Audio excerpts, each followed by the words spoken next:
بسم الله الرحمن الرحيم. ومن أحسن قولا ممن دعا إلى الله وعمل صالحا وقال إنني من المسلمين.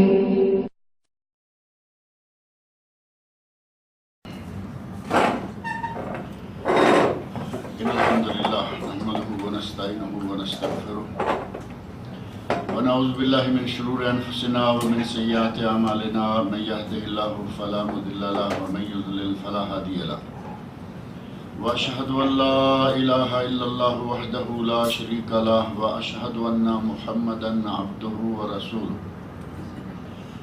أما بعد فإن خير الحديث كتاب الله وخير الهدي هدي محمد صلى الله عليه وسلم وشر الأمور محدثاتها وكل محدثة بدعة وكل بدعة ضلالة وكل ضلالة في النار. رب اشرح لي صدري ويسر لي أمري واحلل عقدة من لساني يفقهوا قولي. رب أعوذ بك من همزات الشياطين وأعوذ بك رب أن يحضرون. اعوذ باللہ السمیع العلیم من الشیطان الرجیم ولو نشاء لجعلنا منکم ملائکۃ فی الارض یخلفون وانہ لعلم للساعۃ فلا تمترن بها واتبعون ھذا صراط مستقیم ولا یصدنکم الشیطان انہ لکم عدو مبین. ولما جاء عيسى بالبينات قال قد جئتكم بالحكمة ولأبين لكم بعض الذي تختلفون فيه فاتقوا الله وأطيعون. سورۃ الزخرف کی یہ چند آیات میں نے ابھی آپ کے سامنے پڑھی ہیں. آیت نمبر 60، 61 اور 62. اور جیسا کہ آپ کے علم میں ہے کہ گزشتہ درس میں ہم یہ بات ذکر کر رہے تھے کہ جب نبی اکرم صلی اللہ علیہ وسلم نے مکہ مکرمہ میں مشرکین کے سامنے یہ بات ذکر کی اور قرآن کریم کی یہ آیات پڑھی جن آیات میں اللہ رب العزت نے ارشاد فرمایا کہ تم اور تمہارے معبود ان سب کو جہنم میں پھینک دیا جائے گا. حسب و جہنم، تم جہنم کا ایندھن بنو گے. تو وہ لوگ چمکے، ٹھٹھا کے ساتھ ہنسے، زور سے کہا کہ اس کا مطلب یہ ہوا کہ عیسیٰ علیہ السلام بھی جہنم میں جائیں گے، نعوذ باللہ. کیونکہ انہیں بھی لوگ پوجتے رہے، عیسائی ان کی پوجا کرتے رہے. تو اللہ رب العزت نے قرآن کریم میں نبی اکرم صلی اللہ علیہ وسلم نے انہیں پڑھ کے سنا دیا کہ جن لوگوں کے ساتھ اللہ کا پہلے وعدہ ہو چکا ہے، جن کے ساتھ اللہ رب العزت نے حسنہ کا وعدہ کیا ہے کہ تمہیں نیکی دی جائے گی، تمہیں جنت دی جائے گی، وہ لوگ جہنم میں نہیں ڈالے جائیں گے. جہنم میں ڈالے جانے والی چیزیں ہیں، انسان نہیں. انسانوں میں سے اگر کسی نیک آدمی کی پوجا کی جانا شروع ہو جائے تو اسے جہنم میں نہیں ڈالا جائے گا، کیونکہ اللہ رب العزت نے قرآن کریم میں لفظ ما استعمال کیا ہے جو غیر عاقل کے لیے ہوتا ہے، انسان کے لیے نہیں ہوتا. نبی اکرم صلی اللہ علیہ وسلم نے ان کے سامنے ساری صورتحال واضح کر دی اور معاملہ جو ہے وہ رفع دفع ہوا. اور اللہ رب العزت نے ارشاد فرمایا کہ ہم نے عیسیٰ علیہ السلام پر نعمتیں کی اور وہ ہمارے بندے تھے، اور انہیں ہم نے بنی اسرائیل کے لیے ایک مثال بنا دیا. اور مثال بھی کیسی؟ اپنی قدرت کا نشان بنا دیا. انہیں نشان قدرت بنایا کہ ہم اس بات پر قادر ہیں کہ کسی کو ماں باپ، میاں بیوی یا مرد اور عورت کے ملاپ سے جو دنیا میں لائیں، اور ہم چاہیں تو کسی کو بغیر میاں بیوی یا مرد عورت کے ملاپ کے دنیا میں لا سکتے. نشان قدرت ہوئے نا. عیسیٰ علیہ السلام کو اللہ رب العزت نے بغیر باپ کی دنیا میں پہنچایا، اور ان کی والدہ جو ہیں ان کی شادی ہی نہیں ہوئی. اور اللہ رب العزت کے لیے یہ کام کوئی مشکل نہیں ہے، وہ تمام قدرتوں کا مالک ہے. اس نے اس سے پہلے اس سے بھی بڑا کام کیا، اور وہ تھا حضرت آدم علیہ السلام کی تخلیق، حضرت حوا علیہ السلام کی تخلیق. تو اللہ رب العزت نے فرمایا کہ ہم نے بنی اسرائیل کے لیے حضرت عیسیٰ علیہ السلام کی دنیا میں آمد ایک نشان قدرت کے طور پر بنا دی، اور عیسیٰ علیہ السلام کی پوجا کرنا، وہ ہمارے بندے ہیں، ان کی پوجا کیوں کرتے ہو؟ اور مشرکین مکہ چونکہ ملائکہ کی، فرشتوں کی بھی پوجا کیا کرتے تھے، اللہ رب العزت نے ان کے بارے میں خاص طور پر فرمایا وَلَوْ نَشَاءُ لَجَعَلْنَا مِنْكُمْ مَلَائِكَةً فِي الْأَرْضِ يَخْلُفُونَ، تم فرشتوں کی پوجا اس لیے کرتے ہو کہ وہ آسمان میں رہتے ہیں، اللہ کی آسمانی مخلوق ہیں، کسی کا آسمان میں رہنا کوئی ایسی بات نہیں ہے کہ لوگ اس کی پوجا کرنا شروع کر دیں۔ اللہ نے فرمایا کہ یہ تو میری تقسیم ہے کہ انہیں آسمان میں رکھا، تمہیں زمین میں رکھا، اگر میں چاہوں تو انہیں زمین پہ اتار سکتا ہوں، اور اگر میں چاہوں تو میں تم میں سے فرشتے بنا سکتا ہوں، اللہ کے لیے مشکل ہے، اور اگر میں چاہوں تو تمہاری جگہ پر فرشتوں کو لا سکتا ہوں، تم میں سے فرشتے بناؤں، تمہاری جگہ پر فرشتے لے آؤں، میرے لیے کوئی مشکل نہیں ہے۔ اس بات کو بیان کرتے ہوئے اللہ نے فرمایا وَلَوْ نَشَاء، اگر ہم چاہیں لَجَعَلْنَا مِنْكُمْ مَلَائِكَةً، تو تمہارے عوض فرشتے دنیا میں لا سکتے تھے، اور وہ دنیا میں فرشتے آ جاتے، فِي الْأَرْضِ يَخْلُفُونَ، اور جس طرح تم ایک دوسرے کے خلیفہ ہو، ایک جاتا ہے اس کی اولاد آ جاتی ہے، ایک مرتا ہے اس کی جگہ اس کی اولاد لے لیتی ہے، اسی طرح فرشتے بھی دنیا میں ہوتے اور ایک دوسرے کا خلیفہ بن رہے ہوتے، ایک دوسرے کے وارث بن رہے ہوتے۔ یہ کہ وہ آسمان میں رہتے ہیں، یہ کہ وہ کھاتے نہیں پیتے نہیں، یہ کہ وہ نوری مخلوق ہیں، ان سب باتوں کا معنی یہ نہیں کہ تم ان کو پوجنا شروع کر دو۔ جس ذات نے انہیں بنایا ہے، پوجا کے لائق، عبادت کے لائق وہ ذات ہے جس نے اس پوری کائنات کو بنایا، اور اسی کے ضمن میں اللہ نے فرشتوں کی تخلیق فرمائی۔ عبادت کے لائق فرشتہ نہیں، عبادت کے لائق اس کو بنانے والا ہے، اس کا خالق ہے۔ اللہ رب العزت نے فرمایا کہ ہم چاہتے تو تمہاری بجائے، ہم چاہتے تو تمہارے عوض، ہم چاہتے تو تمہیں میں سے کچھ لوگوں کو فرشتہ بنا دیتے، یہ ہماری مرضی ہے۔ ہم کسی کو زمین پر رکھیں، کسی کو آسمان میں بسائیں، یہ ہماری مرضی ہے، اس میں کسی کو دخل دینے کی ضرورت نہیں ہے، اور ساتھ ہی یہ کافی نہیں ہے کہ ایک مخلوق آسمان میں رہتی ہے اور تم اس کی عبادت شروع کر دو۔ یہاں لفظ ہے یخلفون، کہ وہ جانشینی کرتے ہیں۔ یہاں ایک بات ذہن میں رکھیں کہ حضرت آدم علیہ السلام کے بارے میں بھی اللہ رب العزت نے فرمایا انی جاعل فی الارض خلیفہ، انی جاعل فی الارض خلیفہ۔ قرآن کریم کے شروع میں سورہ بقرہ میں ہی یہ واقعہ آ جاتا ہے کہ میں دنیا میں خلیفہ بنانے والا۔ اور ہمارے یہاں پاک و ہند کے ماحول میں بہت زیادہ یہ لفظ جو ہے جب ترجمہ کیا جاتا ہے تو اس وقت کہتے ہیں میں دنیا میں اپنا خلیفہ بنانے والا، ہے یا نہیں؟ عموماً ترجمہ کرتے ہوئے واعظین، خطبہ حضرات یہ کہتے ہیں کہ میں دنیا میں اپنا خلیفہ بنانے والا ہوں، حالانکہ اپنا کا لفظ قرآن کریم میں نہیں ہے۔ انی جاعل فی الارض خلیفہ، خلیفتی نہیں یا خلیفہ لی نہیں، لفظ ہے انی جاعل فی الارض خلیفہ، میں زمین میں خلیفہ بنانے والا۔ اور خلیفہ کے بارے میں معروف ہے، آپ جانتے ہیں کہ خلیفہ کون ہوتا ہے؟ نائب حاکم۔ خلیفہ ایک آدمی گیا اور اس کی جگہ جو قائم مقام ہوتا ہے وہ خلیفہ ہوتا ہے، یعنی اس کا خلف صدق۔ ایک آدمی غائب ہوا، اس کی جگہ جو آ کے بیٹھ گیا وہ خلیفہ ہے۔ اگر یہ کہا جائے کہ انی جاعل فی الارض خلیفہ، کہ اے لوگو، اے فرشتو، میں دنیا میں اپنا خلیفہ بنانے والا ہوں، تو اس کا معنی یہ ہوا کہ اللہ نعوذ باللہ کبھی غائب بھی ہو سکتا ہے، یہی معنی ہوگا نا، کہ میں کبھی حاکمیت چھوڑ دوں، میں کبھی اس کاروبار کائنات کو چلانا چھوڑ کے کہیں اور چلا جاؤں تو میرے بعد دنیا میں ایک خلیفہ رہے گا۔ بالکل غلط ترجمہ ہے۔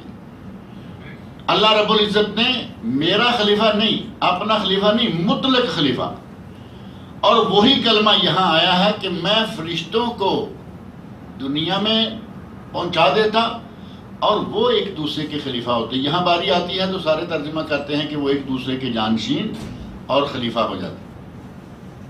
اب یہاں یہ نقطہ ذہن میں رکھیں، ایک پورا نظریہ، ایک پورے کا پورا محل تعمیر کیا گیا لفظ اپنا پر، کہ میں اپنا خلیفہ بنا رہا ہوں، جبکہ اپنا قرآن کریم میں ہے ہی نہیں. اللہ رب العزت نے اپنا خلیفہ نہیں، اللہ رب العزت نے خلیفہ بنایا، اور یہ ایک دوسرے کا خلیفہ ہوں گے. آج ایک ہے، کل وہ نہیں، اس کی جگہ دوسرا ہے. ایک حاکم ہے، دوسرا حاکم آ جائے گا. ایک آج گھر کا سربراہ ہے، کل سربراہ نہیں رہے گا، دوسرا سربراہ ہو جائے گا. جانشینی، ایک کے بعد دوسرا جو ریپلیسمنٹ آ رہی ہے، یہ ہے لفظ خلیفہ. لیکن اسے خاص طور پر بعض ایسی جماعتیں جو اپنے آپ کو دینی بھی کہتے ہیں، سیاسی بھی کہلواتی ہیں، اور حاکمیت کے لیے بڑی زوردار طریقوں سے کوششیں کرتی آ رہی ہیں، انہوں نے اس لفظ کا ترجمہ کر کے اس پر باقاعدہ کتابیں لکھی اور بڑی محنت کی کہ انسان دنیا میں اللہ کا خلیفہ ہے، جبکہ یہ اللہ رب العزت کی شان میں گستاخی ہے کہ اللہ نعوذ باللہ کبھی ایسا بھی ہو سکتا ہے کہ نہ رہے، اور اس کی جگہ مستقل نہ صحیح کبھی نہ رہے، اور اس کی جگہ پہ یہ خلیفہ آ جائے گا. ایسا کہنا بھی جائز نہیں ہے. لہذا یہ نقطہ ذہن میں رکھیں کہ انسان دنیا میں اللہ کا خلیفہ نہیں، اللہ کی مخلوق ہے. اللہ کی مخلوق ہے، یہ آپس میں ایک دوسرے کے خلیفہ بنتے رہتے ہیں. ایک گیا دوسرا آ گیا، دوسرا گیا تیسرا آ گیا. اللہ رب العزت فرمایا کہ ہم چاہتے تو ان فرشتوں کو آسمان میں بسانے کی بجائے دنیا میں بسا دیتے. جس طرح آج تم ایک دوسرے کے بعد باری باری جانشینی کرتے آ رہے ہو، باپ دادا، دادا کے بعد باپ، باپ کے بعد بیٹا، آگے پوتا، آگے پڑ پوتا، اسی طرح یہ فرشتے بھی کرتے اگر ہم چاہتے. لیکن اللہ رب العزت ان کو نہ بیوی کی حاجت، نہ روٹی کی ضرورت، نہ اولاد کی طلب، نہ انہیں کوئی اور کام. جو کام اللہ کہتا ہے وہ صرف وہی کرتے ہیں. اللہ رب العزت نے قرآن کریم میں فرشتوں کے بارے میں خاص طور فرمایا لا یعصون اللہ ما امرہم. اللہ نے انہیں جو حکم دے دیا ہے اس کی نافرمانی نہیں کرتے. وَيَفْعَلُونَ مَا يُؤْمَرُونَ، اور وہ صرف وہی کام سر انجام دیتے ہیں جن کا انہیں حکم دیا جاتا ہے. اللہ رب العزت نے اس مخلوق کی تعریف فرمائی، اور اس تمام تر تعریف کے باوجود اصل بیسک مسئلہ یہ ہے کہ وہ عبادت کے لائق نہیں ہے. انہیں بنانے والا عبادت کے لائق ہے. یعنی ایک چیز دنیا میں آپ سمجھیں کہ بہت ہی بڑی، بہت ہی قیمتی ہے. اب اس چیز کو ہم قیمتی سمجھیں گے یا اس کو بنانے والے کو زیادہ قیمتی سمجھیں گے؟ بنانے والا جس نے عقل سے کام لیا، جس نے قدرت سے، طاقت سے کام لیا، اپنی ذہانت سے کام لیا. اور اللہ رب العزت تو کسی ایک چیز کا بنانے والا نہیں ہے، بلکہ پوری کائنات کا خالق و مالک ہے. اور اس کی اس کائنات میں فرشتہ بھی آتا ہے، اس کی مخلوقات میں فرشتہ بھی آتا ہے. نبی صلی اللہ علیہ وسلم کا ارشاد بڑا واضح ہے. اللہ رب العزت نے جنوں کو آگ سے، فرشتوں کو نور سے، اور تمہیں اس سے جس کا ذکر کر دیا. یعنی قرآن کریم میں، حدیثوں میں بکثرت آتا ہے کہ اللہ رب العزت نے انسان کو، بنی آدم کو مٹی سے بنایا. اللہ رب العزت نے ان کی تخلیق فرمائی، اور وہ خالق ہے جو کہ تمام تر عبادتوں، حمد و ثنا کے لائق ہے، جب ان چیزوں کا صرف وہی مستحق ہے. اور آگے دوبارہ اللہ رب العزت نے حضرت عیسیٰ علیہ السلام کی طرف اشارہ کرتے ہوئے ہی فرمایا وَإِنَّهُ لَعِلْمٌ لِلسَّاعَةِ. عیسیٰ علیہ السلام کا وجود قیامت کے لیے، قیامت کی نشانی ہے. عیسیٰ کا وجود قیامت کی ایک نشانی ہے. اب عیسیٰ کا وجود قیامت کی نشانی کیسے ہے؟ وہ آسمان پہ اٹھائے گئے اور قیامت کے قریب ان کا نزول ہوگا. ایک بات تو یہ کہ اللہ رب العزت نے عیسیٰ علیہ السلام کو صحیح سلامت آسمان کی طرف اٹھا لیا ہے. ہمارا مسلمانوں کا تو یہ ایمان ہے نا، ہمیں تو اس میں تفصیل میں جانے کی کوئی ضرورت نہیں. عیسائیوں کا ایمان نہیں ہے. وہ کہتے ہیں کہ وہ قتل کر دیے گئے. اللہ رب العزت نے ان کا رد کرتے ہوئے ما قتلوہ وما صلبوہ، نہ انہیں کسی نے قتل کیا، نہ انہیں کسی نے سولی پر چڑھایا. اللہ رب العزت نے انہیں محفوظ طریقے سے آسمانوں پر اٹھا لیا، اور قیامت کے قریب ان کا نزول ہوگا، اور جب ان کا نزول ہوگا تو اس کا معنی یہ کہ اب قیامت قریب آ گئی ہے۔ اللہ نے فرمایا کہ انہ اور وہ یعنی عیسیٰ علیہ السلام جن کا ذکر پہلے بھی آ گیا، وہ قیامت کے لیے نشانی ہے۔ فلا تمترن بہا، تم اس کے بارے میں، قیامت کی آمد کے بارے میں کوئی شک نہ کرنا، قیامت آنے ہی والی ہے۔ عیسیٰ علیہ السلام نشانی کے طور پر قیامت سے پہلے آ جائیں گے، یہ بھی ایک نشانی ہے۔ اور عیسیٰ علیہ السلام کو قیامت کی نشانی قرار دینے کا ایک دوسرا سبب بھی ہے۔ ایک تو یہ ہوا کہ وہ آسمان سے نازل ہوں گے، قیامت کے قرب کی نشانی ہوگی، اور ایک سبب یہ بھی ہے کہ اللہ رب العزت نے عیسیٰ علیہ السلام کو عام نظام کائنات سے الگ تھلگ، اکیلی ماں سے، صرف ایک عورت سے ان کو دنیا میں وجود بخشا۔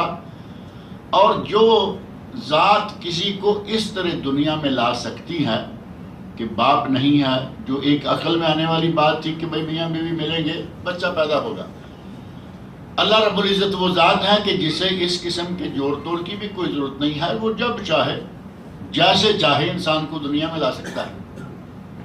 تو جس ذات میں اتنی قدرت موجود ہے کہ بغیر شوہر کے کسی عورت سے وہ بچے کو جنم دلا سکتا ہے، اس ذات کے لیے یہ کیا مشکل ہے کہ وہ قیامت قائم کرے، اور جتنی دنیا پہلے، جتنے لوگ پہلے فوت ہو چکے ہیں وہ دوبارہ زندہ ہو جائیں۔ عیسیٰ علیہ السلام کا وجود اس اعتبار سے بھی قیامت کی نشانیوں میں سے ہے کہ جو ذات یہ کر سکتی ہے اس کے لیے وہ بھی کوئی مشکل نہیں۔ مشرکین مکہ کا یہ مسئلہ تھا نا کہ یہ مر گئے تو بس گئی بات، ختم ہو گئی، ایک مرتبہ فوت ہو گئے، اس کے بعد کوئی حساب نہیں، کوئی کتاب نہیں، معاملہ ختم۔ بلکہ ابو جہل کا، دیگر مشرکین کا کئی طرح کے واقعات موجود ہیں کہ وہ قبرستان کے پاس سے گزرتے، ہڈی اٹھاتے، ہاتھ میں اس کی ہڈی کو راکھ بنا کے اڑاتے اڑاتے آ رہے ہیں، یہ اٹھے گا؟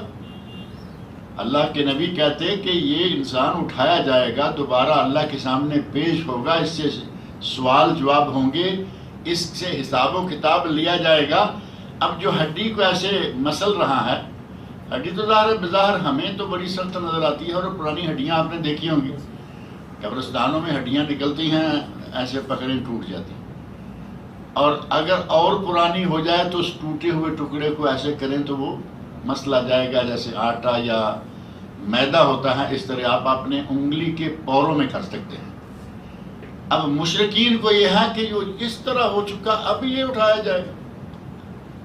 اللہ رب العزت نے ان کا کئی طریقوں سے جواب دیا، جن میں سے ایک یہ بھی ہے کہ وہ ذات جو بغیر شوہر کے کسی عورت سے بچے کو دنیا میں لا سکتی ہے، اس ذات کے لیے کیا مشکل ہے کہ وہ اس کو جو پہلے دنیا میں رہا اسے دوبارہ لوٹا دے۔ اور سورۃ الدہر کے آغاز میں تو اللہ رب العزت نے بہت دو ٹوک الفاظ سے فرمایا، هل اتى على الانسان حين من الدهر لم يكن شيئا مذکورا۔ تم کہتے ہو کہ یہ ہڈی کیسے اٹھائی جائے گی، یہ ہڈی جو آج بوسیدہ ہو گئی، آج میدا بن گئی، بندے کا بظاہر نام و نشان ختم ہو گیا، اس بندے کو دوبارہ کیسے اٹھایا جائے گا؟ اللہ نے فرمایا کہ یہ تو پھر ہڈی موجود ہے، اس کی راکھ موجود ہے، اڑے گی جہاں بھی جائے گی موجود ہے۔ اللہ نے تو انسان کو اس وقت پیدا کیا، دنیا میں بھیجا، اللہ نے انسان کی تخلیق اس وقت فرمائی جب اس کا پہلے سے کوئی ماڈل موجود نہیں تھا۔ آدم علیہ السلام کو اللہ نے بغیر پہلے سے کسی موجود ماڈل کے، نہ وہ دنیا میں تھے نہ پہلے ان کا وجود تھا، اللہ رب العزت نے ان کی تخلیق فرمائی، دنیا میں آئے، دنیا میں رہے، ایک عرصہ وہ دنیا میں رہ کے گئے، اور آج اگر اللہ رب العزت نے آدم علیہ السلام کو واپس لانا ہو تو پھر کوئی پرابلم نظر آتا ہے؟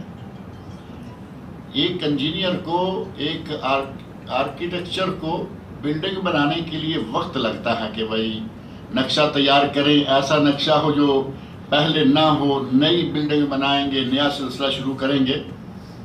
ایک مرتبہ بلڈنگ تیار ہو گئی، پرانی ہوئی، گرانی پڑی، یا حادثہ ہوا، گر گئی، اور اسی انجینئر کو کہا جائے کہ دوبارہ اس کو بناؤ، کوئی مشکل ہے اس کے لیے؟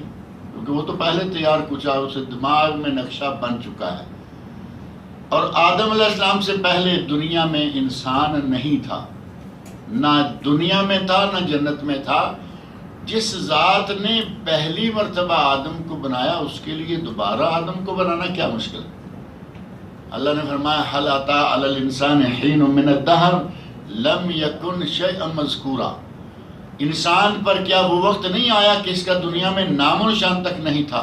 اللہ نے جب اس وقت بنا لیا تو بعد میں دوبارہ بنانا، کسی بھی کام کا دوبارہ کرنا آسان ہوتا ہے، پہلی مرتبہ کرنا جو ہے وہ مشکل ہے، اور اس ذات نے پہلی مرتبہ بھی وہ کام کر دکھایا۔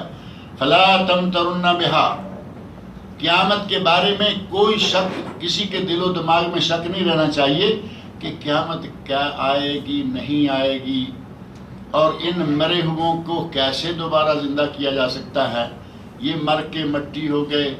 حضرت ابراہیم علیہ السلام نے بھی اللہ رب العزت سے سوال کیا تھا، اور وہ کسی شک کی بنیاد پر نہیں تھا۔ ابراہیم علیہ السلام نے اللہ سے پوچھا رب ارنی کیف تحیی الموتى، اے اللہ مجھے بتا تو صحیح کہ تو مردوں کو زندہ کیسے کرے گا؟ تو اللہ رب العزت نے سوال کر دیا فوراً، اولم تؤمن، کیا تیرا ایمان نہیں ہے کہ میں مردوں کو زندہ کر سکتا ہوں؟ تو فرمایا بلا، میرا ایمان ہے، میں کسی شک و شبہ میں مبتلا نہیں ہوں، وَلَٰكِن لِيَطْمَئِنَّ قَلْبِي، صرف اس لیے میں یہ بات کر رہا ہوں کہ میں اگر آنکھوں سے دیکھ لوں تو مجھے اطمینان ہو جائے گا، میرے دل کو اطمینان اور سکون ہو جائے گا کہ یہ تو اللہ تعالیٰ نے میرے سامنے کر کے دکھایا۔ اطمینان کے لیے کسی چیز کا مطالبہ کرنا اور بات ہے، وہ ہو جائے گا رؤیت العین۔ ایک ہے آدمی کا سنی سنائی بات پہ ایمان رکھنا، اور ایک ہے باقاعدہ اپنی آنکھوں سے دیکھ کر اس پر ایمان لانا۔ علم غیب جو ہے اس کی اہمیت اسی لیے زیادہ ہے کہ کوئی چیز نظر نہیں آ رہی، ہمیں جنت نہیں دکھتی، ہمیں جہنم نہیں معلوم، ہمیں فرشتے نہیں معلوم، ہمیں اللہ رب العزت کی ذات نظر نہیں آتی، لیکن ہم ان چیزوں پر ایمان رکھتے ہیں۔ اس کے غیب ہونے، ہمارے سامنے نہ ہونے کے باوجود ان چیزوں پر ایمان رکھنا اسی کی سب سے زیادہ اہمیت ہے۔ لیکن اگر ابراہیم علیہ السلام کہتے ہیں کہ ہم اپنے اطمینان قلب کے لیے چاہتے ہیں، تو اللہ رب العزت نے اسے معیوب قرار نہیں دیا، بلکہ پھر وہ کر کے دکھا دیا کہ ہم مردوں کو کیسے زندہ کرتے ہیں۔ مشہور واقعہ قرآن کریم میں ہے نا، کہا چار پرندے لو، ذبح کرو، گوشت ملاؤ، قیمہ کرو، ان کو مکس کر کے چاروں پہاڑوں پہ رکھو، لیکن ان پرندوں کو ذبح کرنے سے پہلے ان کو سدھا لو، یعنی سکھلا لو، ان کو اچھی طرح ٹرینڈ کر لو کہ تم جب آواز مارو تو وہ تمہاری آواز پر آنا شروع ہو جائے۔ اور یہ تو بڑی واضح سی بات ہے نا، جس نے بکریاں رکھی ہوئی ہیں، بکری کو آواز دے گا بکری آ جائے گی، بے زبان ہے، جانور ہے، حیوان ہے، لیکن سدھائی ہوئی بکری ہے، آپ آواز لگائیں گے آ جائے گی۔ اور کمال یہ ہے کہ جس ملک میں بکری ہوگی اسی ملک کی زبان بھی سمجھ لے گی۔ اب پنجاب میں بکری ہوگی تو اس میں پنجابی بولیں گے تو وہ سمجھے گی۔ یہاں عربوں میں میں نے بکری بلانے والے کو عربی میں بلاتے ہوئے دیکھا، تال تال، اور عربی بکری سمجھتی ہیں، اور یہ بکری اگر انگلینڈ میں ہوگی تو عربی بولیں گے، وہاں بکری انگلش سمجھے گی۔ اللہ رب العزت کا اپنا انتظام ہے۔ اب یقین جانے میں نے جس وقت یہ بکری کو بلانے والے کو سنا تھا وہ اسپیشل ایک انداز ہے، اصل لفظ تال تال جیسے ہم کہتے ہیں نا، ہم تو سارا پورا کہیں گے کیونکہ ہمیں تو وہ لہجہ نہیں آتا نا بدموں والا، تو تا بکری آ رہی ہے پیچھے چلتی ہوئی، بلکہ ریوڑ آ رہا ہے آہستہ آہستہ۔ اللہ رب العزت نے جس ملک میں جس چیز کو پیدا کیا اس کو اس کی ہمیں سیکھنا پڑتا ہے، وہ ایسے سن کے سارا سیٹ ہو جاتا ہے۔ ابراہیم علیہ السلام کو اللہ نے فرمایا کہ ان جانوروں کو اتنا ٹرینڈ کرو کہ تمہاری آواز پہ آنا شروع ہو جائے۔ اگر آواز پہ آنا شروع نہیں ہوں گے تو آگے والی بات جو ہے وہ تمہیں سمجھ میں نہیں آئے گی۔ ابراہیم علیہ السلام نے پرندوں کو پالا، ٹریننگ کر دی، ایک دم جب معاملہ ریڈی ہو گیا تو فرمایا اب ان کو ذبح کرو، اور ذبح کر کے چاروں پہاڑ جو تمہارے چاروں طرف ہیں ان پہ ان کو رکھ دو۔ اس قیمے کے 4 ٹکڑے الگ الگ 4 حصے کر کے ان میں، اب اس میں نہیں معلوم کہ کس میں کس کا کیا حصہ گیا، قیمے کا 4 جانور ہیں، ذبح کر کے قیمہ کر کے مکس کر کے اب ان کو آپ اٹھا کے 40 سے رکھیں گے تو پتہ نہیں کس کے کتنے پیس کس میں گئے. فرمایا کہ 4 پہاڑوں پہ رکھ کے فَسُرْهُنَّ إِلَيْكَ يَأْتِينَكَ سَعْيًا. اب وہی آواز لگاؤ جو تم ان کو زندگی میں لگاتے تھے اور چل کے آیا کرتے. يَأْتِينَكَ سَعْيًا. یہ 4 پرندے اڑتے ہوئے بھاگتے ہوئے تمہارے پاس آ جائیں. اور ایسا ہی ہوا. ابراہیم علیہ السلام نے اپنی آنکھوں سے ان پرندوں کو کیمے کو پرندے بن کے اڑ کے واپس آتے ہوئے دیکھا. تو یہ اطمینان قلب کے لیے ہے کہ تاکہ میں دیکھ لوں. اللہ رب العزت نے فرمایا کہ تمہیں قیامت کے بارے میں کسی قسم کا کوئی شک و شبہ نہیں ہونا چاہیے. جو ذات یہ سارے کام کر سکتی ہے وہ ذات قیامت بھی قائم کر سکتی ہے. جتنے مرے ہوئے ہیں ان سب کو دوبارہ زندہ بھی کر سکتی ہے. اور انسانوں کی طرح ہی اللہ رب العزت جانوروں کو بھی زندہ کر لے گا. جانور کو زندہ کرنا مشکل ہوگا، جانوروں کو بھی زندہ کرنا مشکل نہیں. نبی صلی اللہ علیہ وسلم کی حدیث واضح ہے. آپ ارشاد مانتے ہیں کہ بکری جو سینگوں والی ہے، جس نے بغیر سینگوں والی بکری کو سینگ مارا ہے، قیامت کے دن اسے معاشر کے میدان میں لائے گا اور باقاعدہ بدلہ چکھوائے گا. وہاں سینگوں والی سے کہا جائے گا کہ تم اسے مار، اور اس کے بعد جنت میں جائیں گی. اللہ تعالیٰ فرمائے گا کن ترابن، تو یہ ختم ہو جائیں گی، مٹی ہو جائیں گی. یعنی ان کا وجود جو ہے وہ مٹ جائے گا.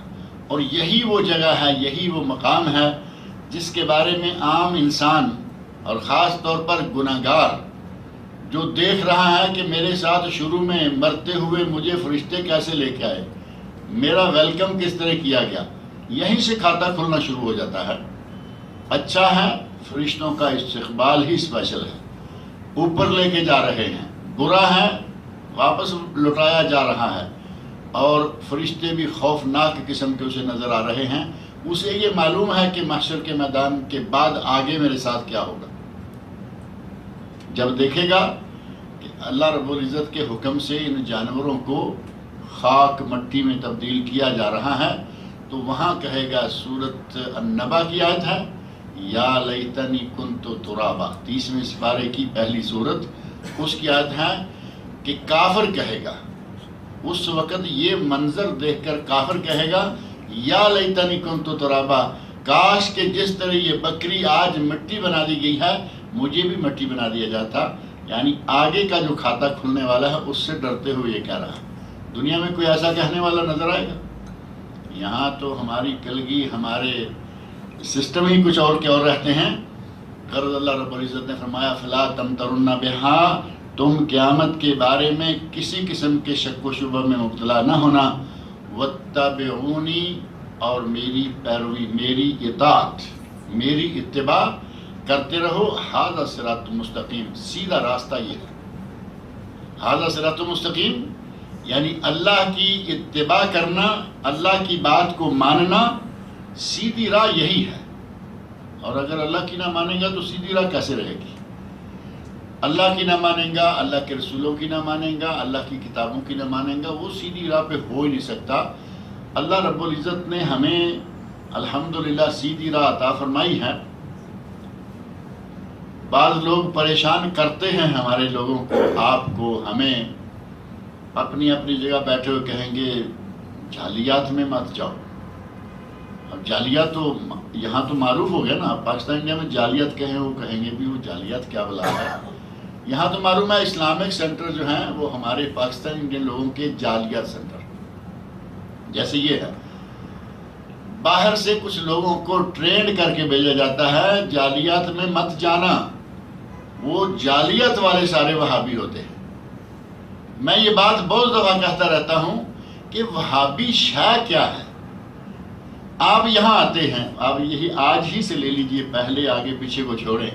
آپ یہاں آتے ہیں، یہاں کتاب اللہ اور سنت رسول کے علاوہ کچھ ہوتا ہے؟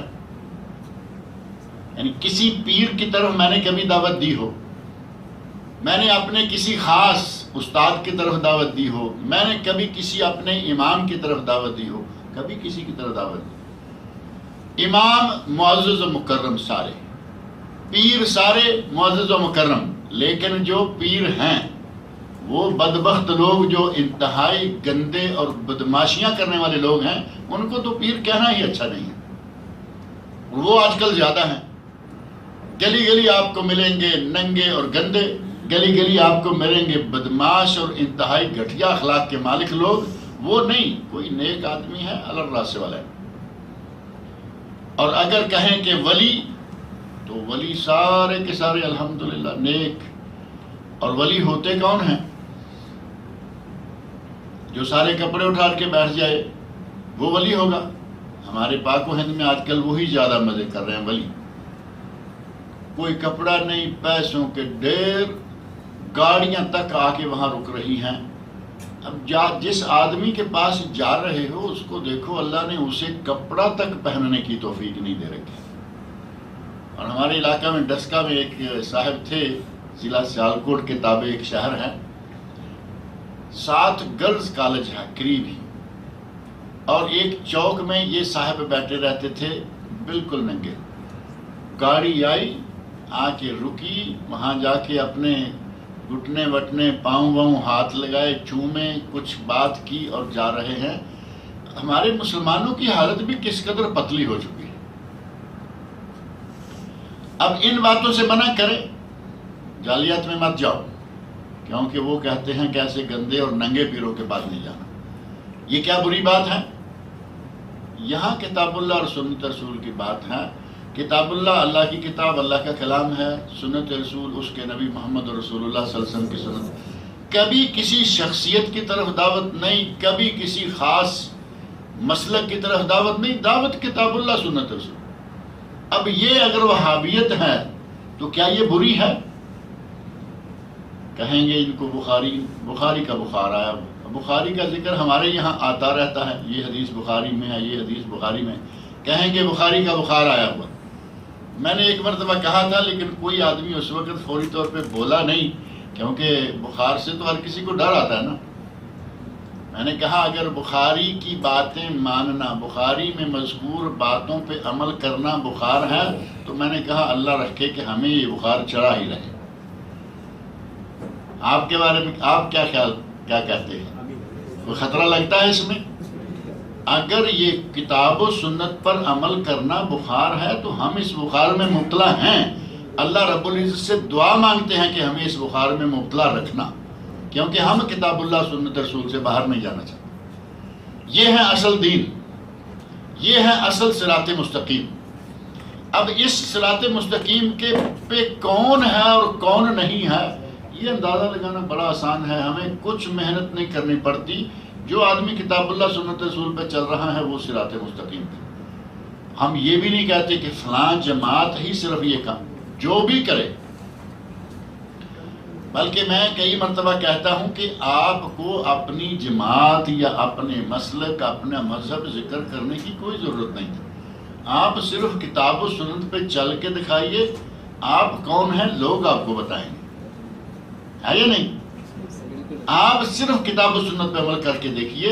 یہ پیری فقیری، یہ سرکار دربار مزار اور یہ قبریں اور یہ گنبد اور یہ ان چیزوں کو چھوڑیں، کتاب اللہ سنت رسول پہ آ جائیں، لوگ آپ کو بتائیں گے کہ آپ کون ہیں، اور پھر آسانی کے ساتھ آپ کے لیے یہ بات سمجھنا بہت ممکن ہو جائے گا کہ لوگ اس جگہ آنے سے کیوں روک رہے ہیں، کیونکہ یہاں کتاب اللہ سنت رسول کی تعلیم ہے، اور اسی کو اللہ رب العزت نے صراط مستقیم، اور یہ صرف میں نہیں کہہ رہا، قرآن کریم خود بتا رہا ہے، اور نبی اکرم صلی اللہ علیہ وسلم نے اپنی حیات طیبہ کے آخری ایام میں واضح طور پر بتا دیا تھا کہ صحابی آ کے پوچھتا ہے یا رسول اللہ آج آپ ہمارے مابین موجود ہیں، ہمیں کسی کام کی، کسی بات کی کوئی مسئلہ پیش آ جائے تو ہم آپ کے پاس آ جاتے ہیں، پوچھ لیتے ہیں۔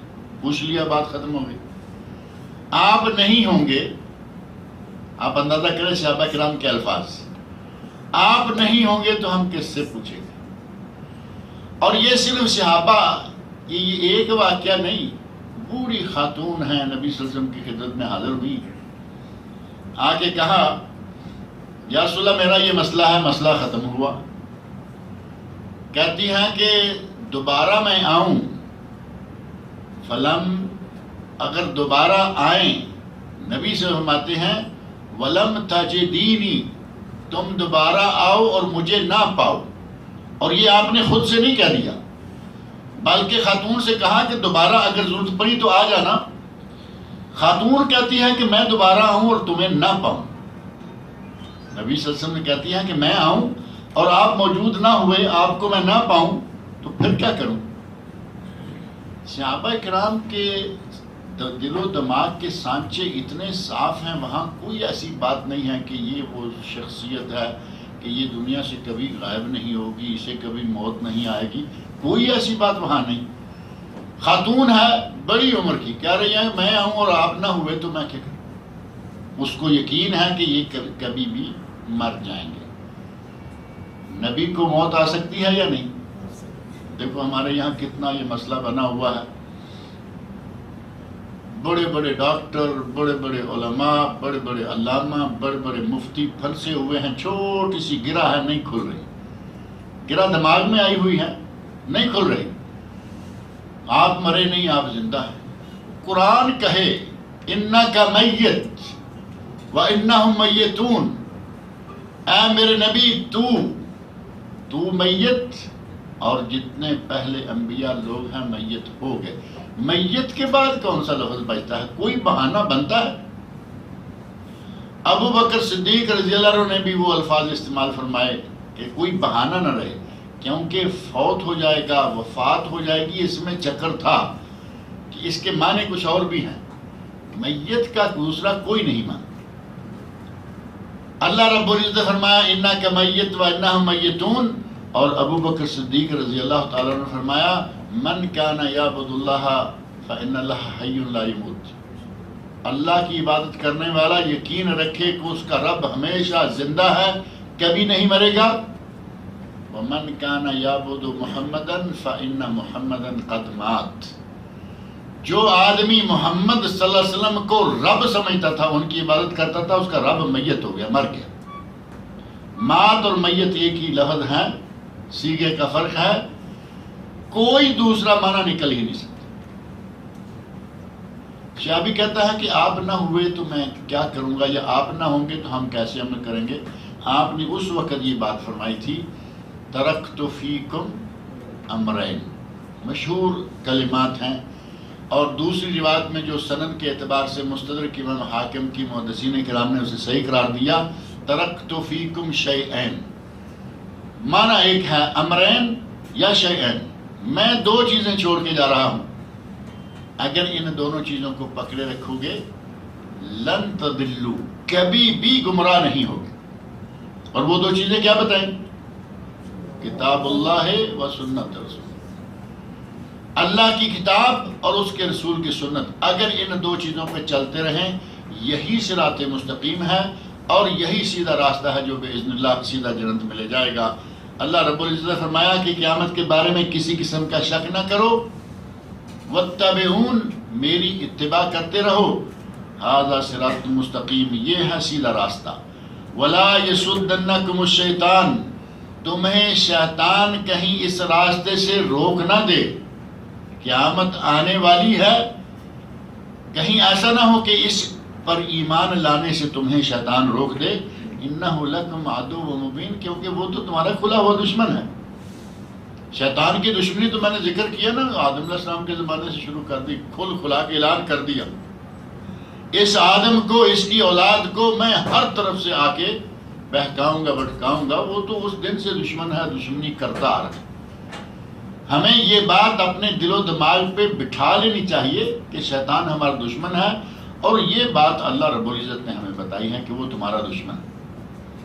وہ ہمیں صراط مستقیم پہ چلتے ہوئے نہیں دیکھنا چاہتا. وہ بھٹکائے گا، ادھر لے جائے گا، ادھر لے جائے گا. کتاب اللہ اور سنت رسول کو چھوڑ کر جو پگ ڈنڈیاں ہیں، نبی صلی اللہ علیہ وسلم نے ایک مثال دی ہے پگ ڈنڈیوں کی. پگ ڈنڈی کا لفظ تو معروف ہے نا. پگ ڈنڈی جو کھیتوں کے درمیان چھوٹے چھوٹے راستے بنے ہوئے تھے، ایک تو ہے بڑا راستہ اور ایک ہوتا ہے چھوٹا سا راستہ، اس کو پگ ڈنڈی کہتے ہیں. نبی صلی اللہ علیہ وسلم نے ایک مرتبہ زمین پر بڑے راستے کا نشان بنایا، لکڑی لی اور زمین پہ ایسے نشان کھینچا.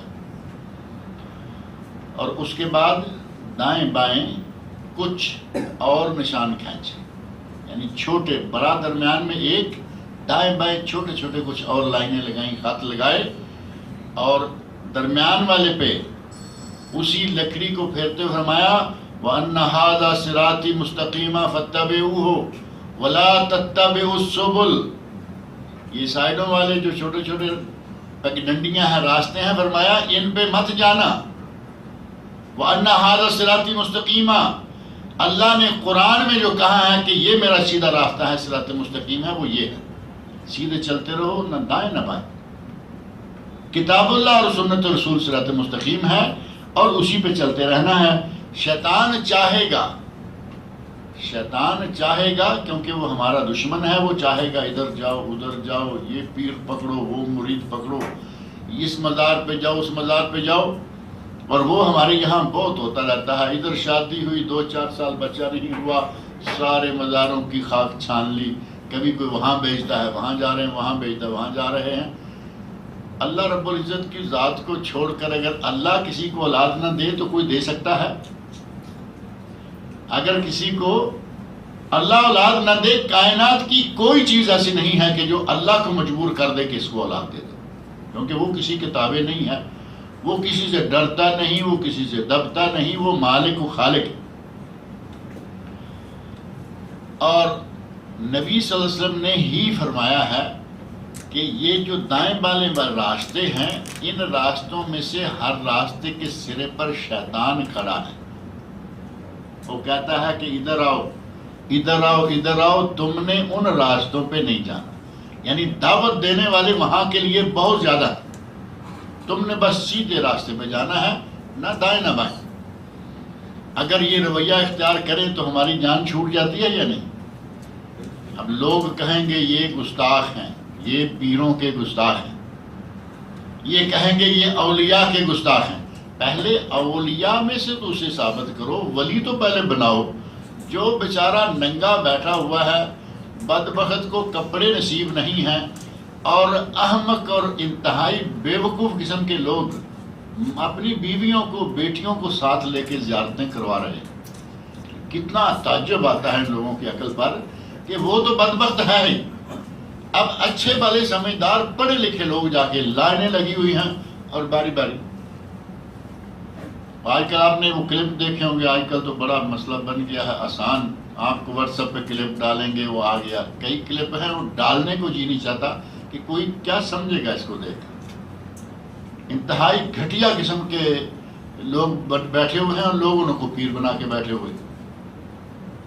اگر سیدھے راستے پہ رہیں، ہمیں کسی پیر کی ضرورت نہیں ہے، ہمارے پیر وہی ہیں جو پیرانے پیر ہیں، سب پیروں کے پیر محمد رسول اللہ صلی اللہ علیہ وسلم، ہمیں وہ کافی ہیں۔ اللہ رب العزت نے فرمایا کہ شیطان تمہیں کہیں قیامت پر ایمان لانے سے روک نہ دے، انہ لکم عدو مبین۔ ولما جاء عیسیٰ بالبینات، جب عیسیٰ علیہ السلام نشانیاں لے کر آ گئے، قال قد جئتکم بالحکمہ، تو انہوں نے کہا کہ میں تمہارے پاس حکمت لے کے آیا ہوں، میں تمہارے پاس حکمت لایا ہوں، وَلِأُبَيِّنَ لَكُمْ بَعْضَ الَّذِي تَخْتَلِفُونَ فِيهِ، اور میں اس لیے آیا ہوں کہ جن باتوں میں تم اختلاف کر رہے ہو میں ان باتوں کو واضح کر دوں، تمہیں اختلافات سے نکال دوں۔ فَاتَّقُوا اللَّهَ وَأَطِيعُونِ، اللہ کا تقوی اختیار کرو اور میری اطاعت کرو۔ نبی کی اطاعت ظاہر ہے کہ اللہ کی اطاعت ہوتی ہے، جیسا کہ نبی صلی اللہ علیہ وسلم کا ارشاد ہے، من اطاعنی فقد اطاع اللہ، جس نے میری اطاعت کی اس نے گویا کہ اللہ کی اطاعت کی۔ عیسیٰ علیہ السلام کہہ رہے ہیں کہ تقوی، اللہ کا تقوی اختیار کرو، میری اطاعت کرو، کیونکہ عیسیٰ علیہ السلام نے کوئی بات اپنی مرضی سے نہیں بلکہ اللہ کے احکام کی انہوں نے تبلیغ کرنا ہے۔ ان اللہ هو ربی و ربکم فاعبدوہ، فرمایا کہ میرا بے شک اللہ تعالیٰ میرا بھی رب ہے اور تمہارا بھی رب ہے۔ یہ عیسیٰ علیہ السلام کی تعلیمات ہمارے یہاں الحمدللہ مسلمانوں کے یہاں موجود ہیں کہ ہمارا سب کا رب اللہ ہے۔ فرمایا کہ میرا اور تمہارا رب اللہ ہے، فاعبدوہ، اسی کی عبادت کرو، یعنی عبادت کے لائق اگر ہے تو اس کائنات کا خالق و مالک ہے، وہ لوگ جو کل تک دنیا میں چل پھر رہے تھے آج زمین کے نیچے ہیں، وہ عبادت کے لائق کیسے ہو جائیں گے؟ اب جو کل تک بیچارے اٹھ کے باتھ روم تک نہیں جا سکتے تھے، آج وہ ساری طاقتیں جمع ہو گئی وہاں، پتہ نہیں کس طرح کی طاقتیں ہم مانتے ہیں۔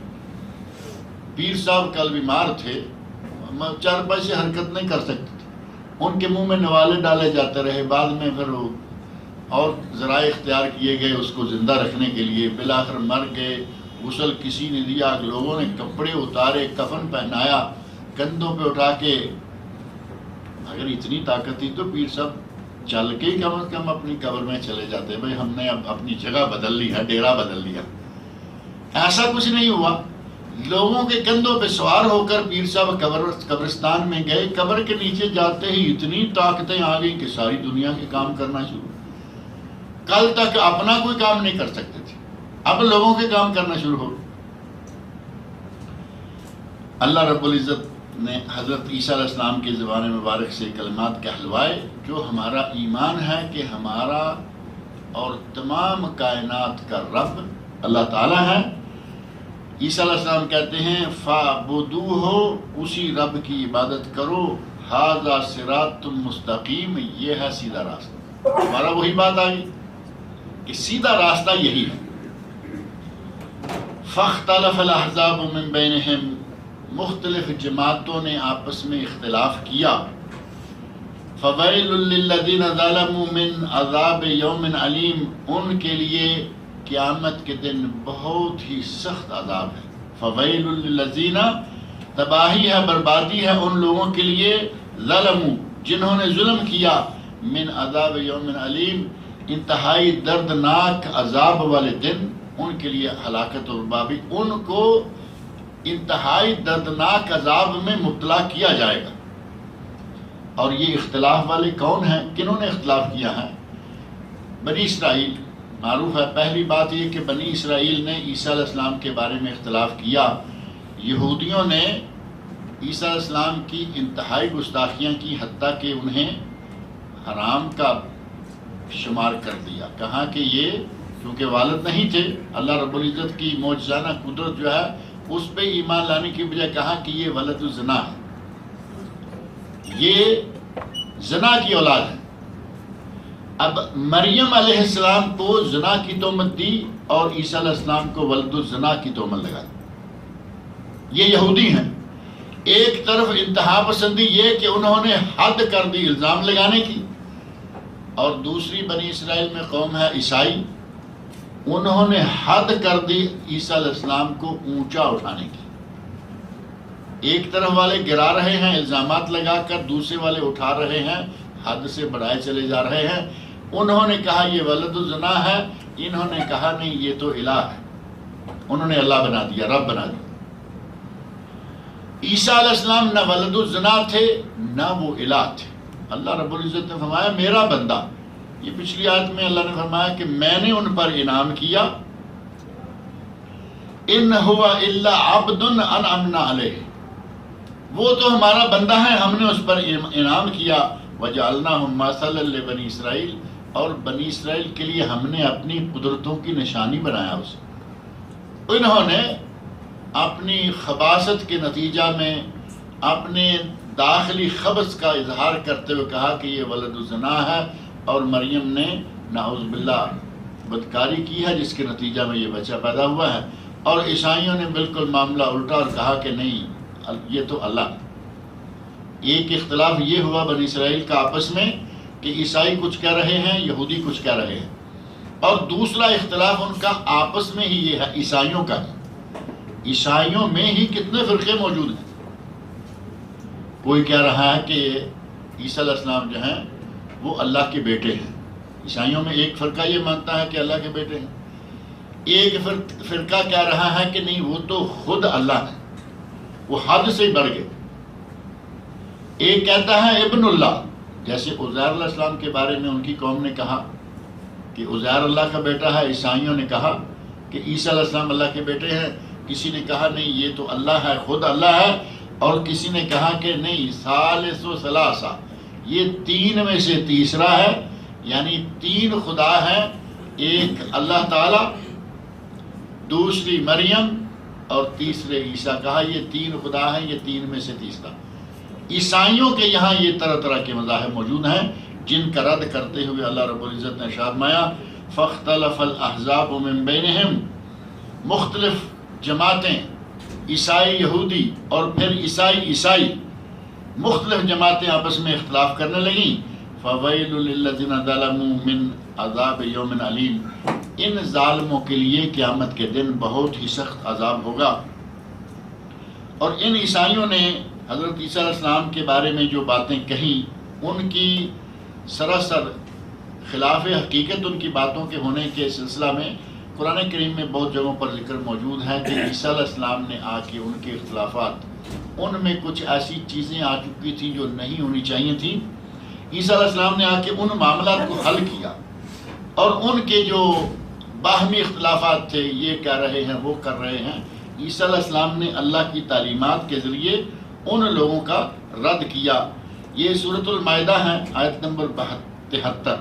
اللہ نے فرمایا جو یہ کہہ رہے ہیں کہ ثالث ثلاثہ، لقد کفر الذین قالوا ان اللہ ثالث ثلاثہ، ان لوگوں نے کفر کیا جو یہ کہتے ہیں، کیا کہتے ہیں؟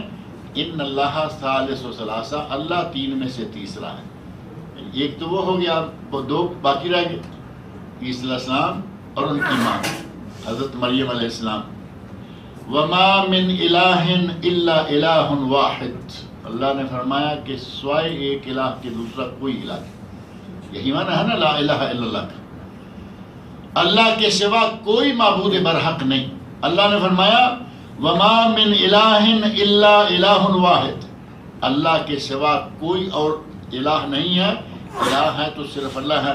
ثالث و ثلاثہ بھی اس پارٹی نے کہا، اور وہی ہیں جن کو دعوت دیتے ہوئے کہا گیا یا اہل الکتاب لا تغلو فی دینکم، سورۃ النساء آیت نمبر 171. اے اہل کتاب، اللہ کے دین میں غلو نہ کرو، ولا تقولوا علی اللہ الا الحق، اور اللہ کی طرف سوائے حق کے کوئی بات منسوب نہ کرو. انما المسیح عیسی ابن مریم رسول اللہ و کلمتہ، عیسیٰ اللہ کا رسول ہے، اللہ کا کلمہ ہے اور مریم کا بیٹا ہے. مریم کا بیٹا ہے اور اللہ کا کلمہ، یعنی اللہ رب العزت نے اپنے خاص کلمے سے اس کو دنیا میں بھیجا ہے. یہ نہیں کہ وہ نعوذ باللہ کسی بدکاری کا نتیجہ ہے، زنا کا نتیجہ ہے، بلکہ اللہ کا کلمہ ہے. اور کلمہ سے مراد وہی ہے، اللہ رب العزت نے فرمایا کن فیکون. اللہ کا کلمہ اللہ کی قدرتوں کا ایک ہی کلمہ ہے، کن کہیں کسی بھی چیز کو وہ ہو جاتی ہے. اللہ کا کلمہ ہے القاہا الی مریم و روح منہ، اور روح ہیں. اور یہ واقعہ مریم علیہ السلام کا پورا واقعہ تفصیل کے ساتھ قرآن کریم میں موجود ہے کہ وہ بغیر شوہر کے حاملہ ہوئیں. اللہ رب العزت نے فرشتے کے ذریعے حضرت مریم علیہ السلام کے گریبان میں روح پھونکی اور وہ اس سے حاملہ ہوگی. کیا یہ ناممکن لگتا ہے؟ عام دنیا کے لیے تو مان لیا کہ ناممکن ہے، اللہ کے لیے جب کہیں تو کوئی ناممکن نہیں ہے. اللہ رب العزت کا یہ کرنا بھی کوئی ضروری نہیں تھا کہ فرشتہ انسانی شکل میں آتا اور آپ کے ان کے گریبان میں یہ پھونکتا اور ان کو بشارت دیتا کہ تمہیں بیٹا ہوگا. انہوں نے کہا کہ مجھے بیٹا کیسے ہوگا؟ وَلَمْ يَمْسَسْنِ بَشَرٌ، مجھے تو آج تک کسی بشر نے ہاتھ نہیں لگایا. مراد یہ تھی کہ نہ میری شادی ہوئی، نہ میں بدکار عورت ہوں، مجھے کسی بشر نے، کسی مرد نے ہاتھ نہیں لگایا، چھوا نہیں، مجھے بچہ کیسے ہوگا؟ تو اللہ نے فرمایا مریم. فرشتہ کہتا ہے کہ جب اللہ کوئی کام کرنا چاہتا ہے تو وہ کن فیکون سے کرتا ہے، یہ تمہارے لیے کوئی مشکل نہیں ہے. فآمنوا باللہ ورسلہ ولا تقولوا ثلاثہ، اللہ پر، اس کے رسولوں پر ایمان لاؤ اور یہ تین والی بات چھوڑو کہ اللہ تین میں سے تیسرا ہے اور دو اللہ نعوذ باللہ اور ہیں. ولا تقولوا ثلاثہ انتہوا خیر لکم، اس سے بعد آ جاؤ، تمہارے لیے اسی میں بہتری ہے اور یہی بہتر ہے. اگر باز نہ آؤ گے تو نتیجہ کیا ہوگا؟ اللہ رب العزت فرمایا قیامت والے دن انتہائی خطرناک، المناک اور تکلیف دہ عذاب میں مبتلا کر دیے جائے گا۔ اور قرآن کریم میں سورہ آل عمران میں بھی یہ بات آئی ہے، اور اللہ رب العزت نے سورہ آل عمران میں حضرت عیسیٰ علیہ السلام کے بارے میں کافی تفصیلات ذکر کی ہیں، اور ان کا وہ معجزہ بھی ذکر کیا ہے کہ وہ مٹی سے اپنے ہاتھ سے ایک جانور کی شکل بناتے اور اس کو کہتے کہ اللہ کے حکم سے زندہ ہو جا، وہ جانور بن جاتا، پرندہ بن جاتا، اڑنے لگتا۔ وہ مادرزاد نابینے کو اور کوڑی کو اللہ کے حکم سے شفا دیتے۔ اللہ رب العزت کا انتظام ایسا ہے کہ جس زمانے میں جو چیز بہت مشہور ہو، عام ہو، نبیوں کو اسی قسم کا معجزہ دیا جاتا ہے۔ موسیٰ علیہ السلام کے زمانے میں سحر کا بڑا زور تھا، بہت پھیلا ہوا تھا، حتیٰ کہ انہوں نے تو موسیٰ علیہ السلام کے بارے میں بھی کہہ دیا نا۔ اور ادھر سلیمان علیہ السلام کے زمانے میں جب یہ سلسلہ عام ہوا تو وہاں الزام لگا دیا گیا کہ حضرت سلیمان علیہ السلام نعوذ باللہ لوگوں کو جادو سکھلاتے ہیں، جادو کے ذریعے حکومت کر رہے ہیں۔ سورۃ البقرہ کی آیت نمبر 102 میں اللہ نے فرمایا وما کفر سلیمان ولکن الشیاطین کفروا یعلمون الناس السحر۔ سلیمان نہیں سکھلاتے، یہ تو کفر ہے۔ فرمایا وما کفر سلیمان، سلیمان نے کفر نہیں کیا اور ان کے لائق بھی نہیں، وہ تو اللہ کے رسول ہیں۔ کفر کرنے والے دوسرے ہیں، یعلمون الناس السحر ولکن الشیاطین کفروا، شیطانوں نے کفر کیا، انہوں نے لوگوں کو جادو سکھلایا۔ موسیٰ علیہ السلام کے زمانے میں جادو زوروں پر تھا، اللہ رب العزت نے موسیٰ علیہ السلام کے ہاتھوں جادو والے ہی معجزے کے ذریعے ان کو فتح عطا فرمائی اور جادوگر ایمان لیا۔ حضرت موسیٰ علیہ السلام نے ان کے سامنے اللہ نے جو معجزہ دکھایا وہ بظاہر جادو ہی ہے نا۔ ڈنڈا فرمایا نیچے پھینکو، وہ کیا ہو جائے گا، بہت بڑا سانپ بن گیا، ان کے سارے جتنے کرتوت تھے سب کو ہضم کر گیا۔ اللہ رب العزت نے ان جادوگروں کا زور توڑنے کے لیے اس زمانے کے جادو جتنا بھی لوگ جانتے تھے سب کرتبوں سے اعلیٰ سلسلہ معجزے کی شکل میں موسیٰ علیہ السلام کو دیا۔ اور عیسیٰ علیہ السلام کے زمانے میں طب کا بڑا زور تھا۔ آج کل بھی طب تو بڑے زوروں پر ہے، میڈیکل بہت ایڈوانس ہو گئی، لیکن اس زمانے میں جو طب شاہ بھی کہتے ہیں، طب کا بڑا زور تھا۔ اللہ رب العزت نے موسیٰ علیہ السلام کو طبی معجزے عطا فرمائے۔ ایک آدمی مادرزاد اندھا ہے، دوائیاں ڈالو، ڈراپس ڈالو، سرمے ڈالو، اس کی آنکھوں میں جو بھی ڈالو، پتہ نہیں کہ وہ تندرست ہوگا نہیں ہوگا۔ عیسیٰ علیہ السلام ہاتھ پھیر کے کہتے اللہ کے فضل سے تو وہ مادرزاد اندھا بھی بینا ہو جاتا۔ میڈیکل اس کے مقابلے میں کیا کرے گی؟ یہ تو فوری طور پر ٹھیک ہو گیا، میڈیکل تو دوائیاں دے گی، دوائیاں چلیں گی، 4-6 مہینے سال کورس چلے گا، پھر ہوگا یا نہیں ہوگا پھر اللہ جانتا۔ اللہ رب العزت نے عیسیٰ علیہ السلام کو یہ معجزہ دیا کہ وہ کسی مادرزاد نابینے کی آنکھوں پہ ہاتھ پھیرے اور کہیں اللہ کے فضل سے ٹھیک ہو جا، وہ شفا یاب ہو جاتا۔ کوڑی، برس والا کوڑی جن کے جسم میں پھنسیاں پھوڑے، سارا جسم جو ہے تقریباً ضائع ہو جاتا ہے، کچھ کرنے کے لائق آدمی رہتا، اس کے لیے اللہ کے حکم سے دعا کرتے اللہ تعالیٰ اس کو شفا دیتا۔ میڈیکل زمانہ، میڈیکل قسم کے معجزات، یعنی مادرزاد اندھے کو بینا کرنا، کوڑی کو تندرست و توانا کرنا، یہ میڈیکل انداز کے۔ اور نبی صلی اللہ علیہ وسلم کے زمانے میں، ہمارے نبی کے زمانے میں کس چیز کا زور تھا؟ فصاحت و بلاغت، شاعری اور یہ اور وہ، ان چیزوں کا بڑا زور تھا۔ اللہ رب العزت نے ہمارے نبی صلی اللہ علیہ وسلم کو یہ کتاب دی جس کتاب کا مقابلہ نہ آج تک کوئی کر سکا نہ قیامت تک کر سکے گا۔ نبی صلی اللہ علیہ وسلم کا معجزہ یہ کتاب ہے، کیونکہ اس زمانے میں شاعر، اس زمانے میں ادیب، بڑے بڑے فصیح اور بلیغ لوگ، انہوں نے اپنے اپنے سلسلے شروع کر رکھتے تھے۔ میلہ لگتا، میلے میں اور کچھ ہو نہ ہو، ان کا مقابلہ شاعری کا اور یہ اور وہ کا ضرور ہوتا۔ ادیب اپنے ادب پارے پیش کرتے، اللہ رب العزت نے وہ کتاب نازل فرما دی اور چیلنج کتاب میں دے دیا، اس کتاب جیسی کتاب لاؤ، ساری نہیں لا سکتے، 10 صورتوں جیسی 10 صورتیں لاؤ، نہیں لا سکتے، ایک صورت جیسی ایک صورت ہی لاؤ، اور فرمایا نہیں لا سکو گے۔ وَلَوْ كَانَ بَعْضُكُمْ لِبَعْضٍ ظَهِيرًا، چاہے تم ساری دنیا کے لوگ مل کر ایک دوسرے کی مدد کر کے بھی ایسی ایک صورت لانا چاہو، نہیں لا سکو گے۔ عیسیٰ علیہ السلام کو اللہ رب العزت نے معجزات سے نوازا اور وہ مردوں کو زندہ بھی کرتے رہے، لیکن وَأُحْيِي الْمَوْتَ بِإِذْنِ اللَّهِ، میں اللہ کے حکم کے ساتھ مردے کو زندہ کرتا ہوں۔ اور پچھلے درس میں یا پچھلے سے پچھلے میں نے ذکر کیا، ہمارے لوگ اللہ کے حکم کی بجائے کہتے ہیں کہ تمہارے عیسیٰ علیہ السلام اللہ کے حکم سے زندہ کرتے تھے اور ہمارے پیر صاحب تو اپنے حکم سے زندہ کر لیتے۔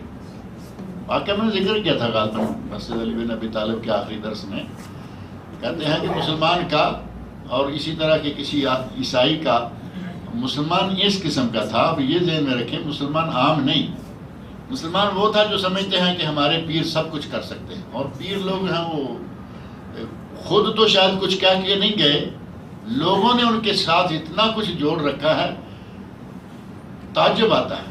کہتے ہیں عیسائی نے کہا کہ میرا نبی وہ ہے جو اللہ کے حکم سے مردے کو زندہ کر لیتا ہے۔ کہتے ہیں تو نبی کی بات کر رہے ہو، میرے نبی کے تو غلاموں میں سے ایسے لوگ ہیں۔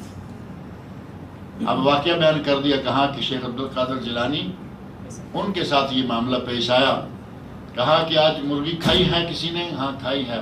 کہا اس کی ہڈیاں پھینک دی ہیں، اٹھا کے لے کے آؤ۔ ہڈیاں اکٹھی کر کے رکھی اور کہا قم باذنی، میرے حکم سے اٹھ جاؤ، اور مرغی اٹھ کے بھاگنا شروع ہو گئی۔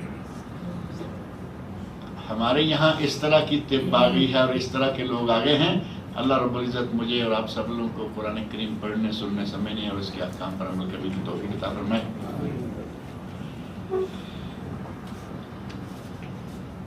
خلیل مسکینی صاحب حیدرآباد سے آیا کرتے ہیں، آپ لوگ شاید اکثر جانتے ہوں گے، اگر نہیں جانتے تو بہرحال عبد المحسن صاحب کے ماموں ہیں وہ، جو آپ کے وقت خواہش کرتے ہیں، وہ بیمار ہیں، دعا کریں کہ اللہ رب العزت ان کو شفائے کاملہ عاجلہ عطا فرمائے۔ اور آج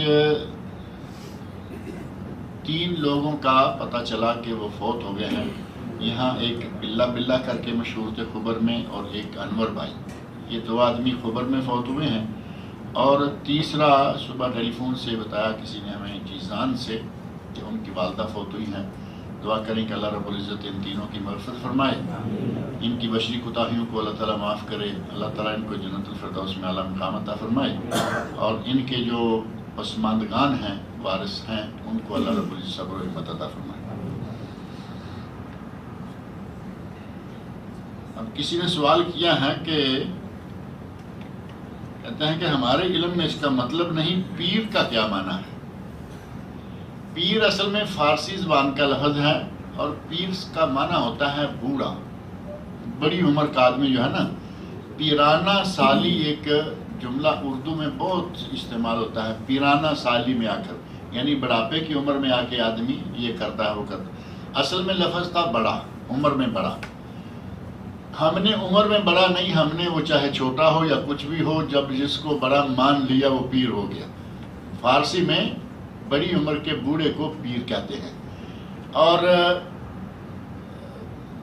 بعض فارسی کے جملے مشہور ہیں کہ بزرگی عقل سے ہوتی ہے، بزرگی بے علم است نہ بے سال، بزرگی عقل سے ہے، سالوں سے نہیں۔ یعنی آدمی بوڑھا ہو اور عقل نہ ہو تو وہ کیا کرے گا بڑھاپا۔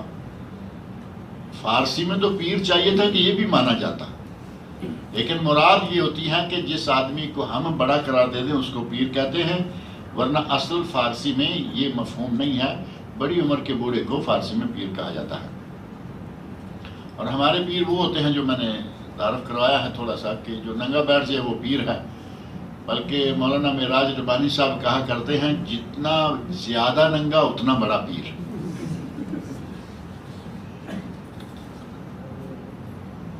ہندو پاک کے لوگ یوم عرفہ کا روزہ کس تاریخ پر رکھنا چاہیں؟ ہجری تاریخ 1 دن پیچھے ہونے کی وجہ سے۔ صحیح بات ہے۔ اب 40-50 سال پیچھے چلے جائیں اور دیکھیں کہ جس وقت تک کبھی یہ نیٹ کا سلسلہ شروع نہیں ہوا تھا اس وقت لوگ کس دن کا روزہ رکھا کرتے تھے؟ چاند کے حساب سے 9 تاریخ کا رکھتے تھے نا. انہیں نہیں معلوم کہ مکہ میں کیا ہو رہا ہے کیا نہیں ہو رہا، انہیں معلوم ہے کہ آج 9 ہے یوم عرفہ ہے. تو 9 ہی کا یوم عرفہ ہر ملک کو اپنے اپنے حساب سے چاند کی 9 تاریخ کو رکھنا ہے. یہ ہے اصل. کیونکہ اگر ہم یہ کہیں کہ نہیں یہ غلط ہے، جس دن حاجی میدان عرفات میں ہوتے ہیں اس دن روزہ ہوگا، تو اس کا معنی یہ کہ آج سے پیچھے 1350-1400 سال کے لوگوں کا عمل نعوذ باللہ ضائع گیا. نہیں، وہ اپنی اپنی جگہ پر 9 کا رکھیں. لیکن اگر کوئی کہتا ہے کہ نہیں جی آج کل تو ہمیں پتہ چل جاتا ہے کہ حاجی جو ہیں وہ صبح عرفات جا رہے ہیں، تو یوم عرفہ کا روزہ ہم اس دن کیوں نہیں رکھیں؟ اللہ کے نبی نے فرمایا ان 10 دنوں میں جو کوئی عمل کرتا ہے وہ باقی سال بھر کے ہر عمل سے زیادہ افضل ہوتا ہے. تو رکھیے، پہلی تاریخ سے روزہ رکھنا شروع کر دیجئے. 8 کا بھی رکھیے، اور باہر ہیں تو 9 کا بھی رکھیے. اور اگر میدان عرفات میں حج کر رہے ہیں تو وہ سنت سے ثابت نہیں ہے. یہ تفصیلات انشاءاللہ اپنے موضوع میں بھی آئیں گی. اور وہ سلسلہ اگلا جمعہ تو یہاں درس ہوگا یہی نارمل انشاءاللہ تفسیر کا، اور اس سے اگلے 2 درس جو ہیں وہ آئیں گے، پہلی ذوالحج کا ایک اور آخری ذوالقعدہ کی جمعہ کا ایک.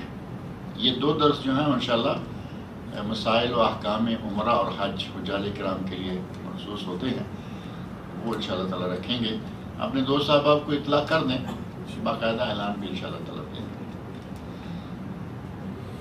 جمعہ کے دن جمعہ کی نماز کے ساتھ نماز عصر کی نماز قصر سفر میں پڑھ سکتے.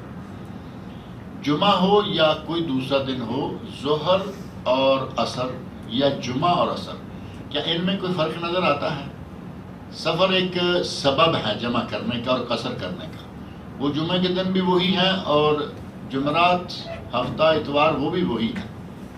جب سبب ایک ہی ہے تو پھر 2 حکم کیسے ہو سکتے ہیں کہ جمعہ عصر جمع نہیں ہو سکتے اور ظہر عصر جمع ہو سکتے؟ یعنی 6 دن تو آپ ظہر کے ساتھ عصر جمع کر سکتے ہیں، 7واں دن جمعہ کا آئے تو پھر نہیں کر سکتے. اس کا کوئی سبب نہیں ہے. اور جو دلائل دیے جاتے ہیں اس سلسلہ میں، علامہ ابن عثیمین رحمۃ اللہ علیہ نے بہت لمبا چوڑا مضمون لکھا. میں نے کسی کے کہنے پہ اس سارے مضمون کو پڑھا، لیکن کوئی کہیں مجھے جان نظر نہیں آئی کہ یہ حدیث ہے آپ نے منع کیا ہے.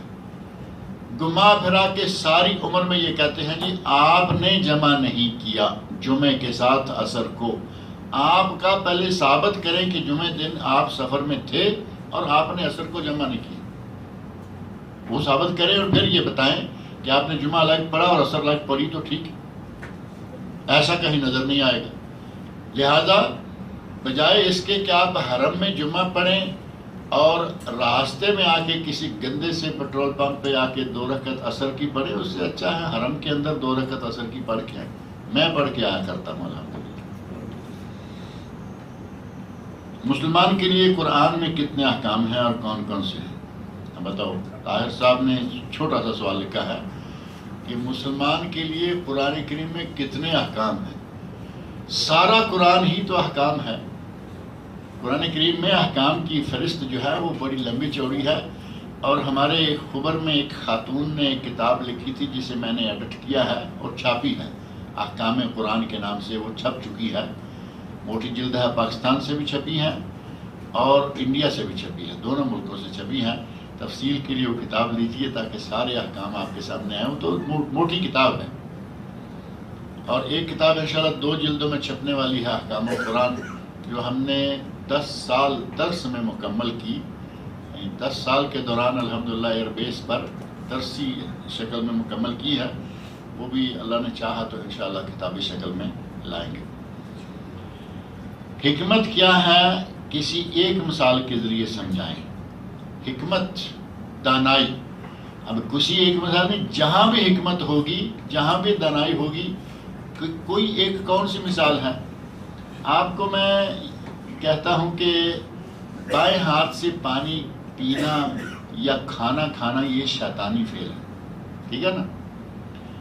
اور دائیں ہاتھ سے کھانا سنت ہے. کسی کو آپ نے مسلمان کو دائیں کے بجائے بائیں سے کھاتے ہوئے دیکھ لیا، پیتے ہوئے دیکھ لیا، چھوٹتے ہی کہا کیسے مسلمان ہو، یہ کیا مسلمانی، گلے پڑ گئے اس کے. دعوت کا ایک انداز یہ بھی ہے کہ آپ اس کو سیدھا راستہ بتا رہے ہیں، لیکن یہ بڑا درست، بڑا سخت قسم کا راستہ ہے. اور حکمت یہ ہے کہ اسے آپ پیار سے، آرام سے کہیں بھائی ہم مسلمان ہیں اور سنت رسول اس طرح ہے. حکمت ہو گئی. اللہ رب العزت نے اسی کا حکم دیا. وہ بات بھی مانے گا، شکر گزار بھی ہوگا.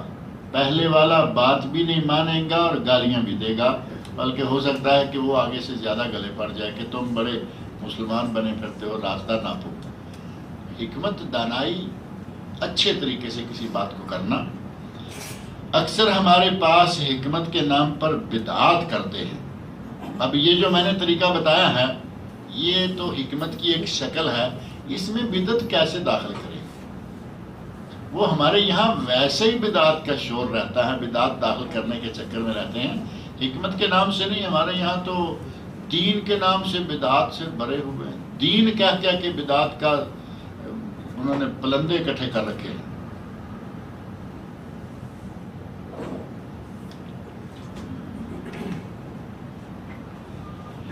سوالات تو یہی تھے. اللہ تعالیٰ مجھے اور آپ سب کو نیک عمل کی توفیق عطا فرمائے.